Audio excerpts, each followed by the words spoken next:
As কুকিংয়ে তোমাদের সবাইকে স্বাগত। আজ তোমাদেরকে বানিয়ে দেখাবো শীতের স্পেশাল মাছের পকোড়া, চুনো মাছের।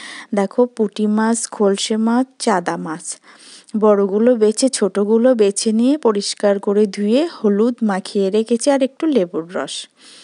এইদিকে 3টে পেঁয়াজ কুচি, যত পারো যে যেমন ঝাল খাও, লঙ্কা কুচি, 4-5 কোয়া রসুন কুচি। তারপরে সেই মাছে এবার দেব পরিমাণ মতো লবণ আর দেব সেই পাহাড়ি ধনিয়া পাতা কুচি দিয়ে এগুলোকে সুন্দর করে মেখে নেব। তার আগে দেব বেসন আর দেব 1/3 চা চামচের মরিচ গুঁড়ো।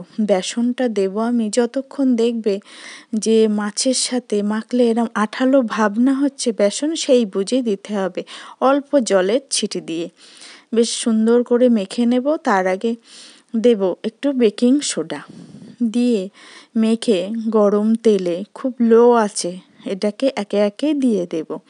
দিয়ে একটু সময় ধরে ভাজতে হবে, যেহেতু মাছ এটা ভাজলে একদম ভিতর থেকে মুচমুচে হয়ে যাবে।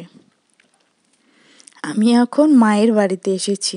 মায়ের বাড়িতে এসে মা বলছে এই পকোড়াটা দারুণ লাগে খেতে, তাই বানালাম।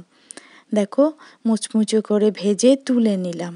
এত সুন্দর যে খেতে হয়েছে, এটা মানে বিকেলের নাস্তা বা সন্ধ্যের টিফিন বলো, আর ভাত দিয়ে, গরম গরম ভাত দিয়ে প্রথম ভাতে দারুণ লাগে চুনো মাছের পকোড়া।